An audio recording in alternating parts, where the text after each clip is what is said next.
I'm Bud Lucky, and I wrote and directed and did the vocals on Boundin.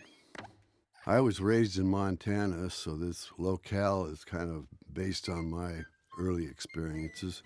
You know, a high mountain plain, which is kind of my favorite area. It probably has a little bit of Montana, Arizona, all across the West mixed in, mainly looking for color.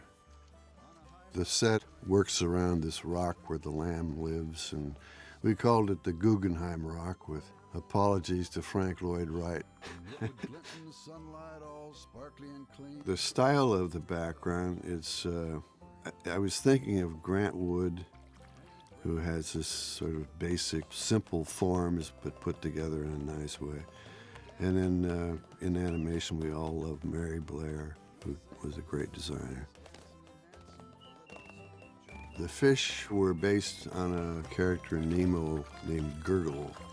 The owl was actually made out of a prairie dog, you know, with adjustments and feathers and wings and what have you. And the Model T Ford was from an upcoming movie called Cars. And the guy picking up the sheep here is the dentist from Nemo. The water in this rain sequence is amazing. Bill Polson and the technical crew just did wonderments all the way through it.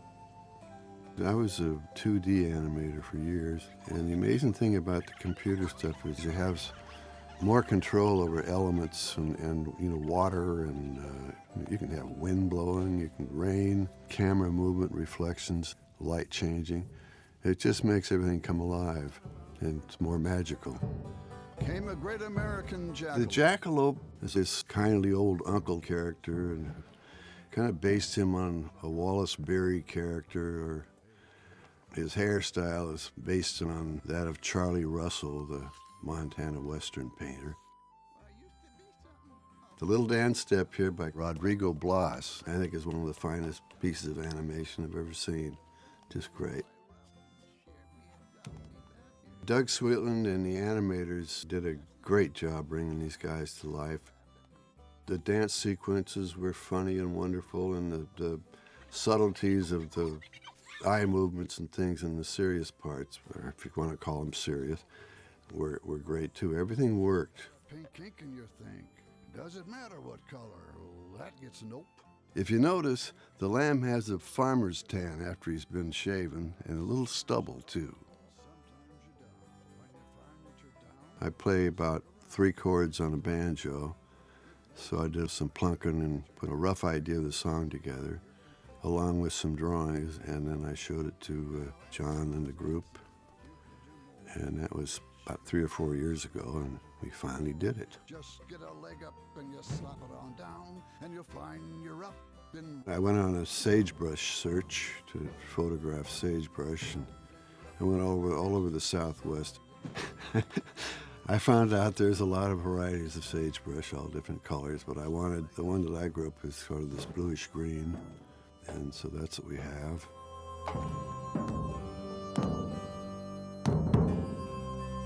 So in this carousel shot, each animator did 2 bounds.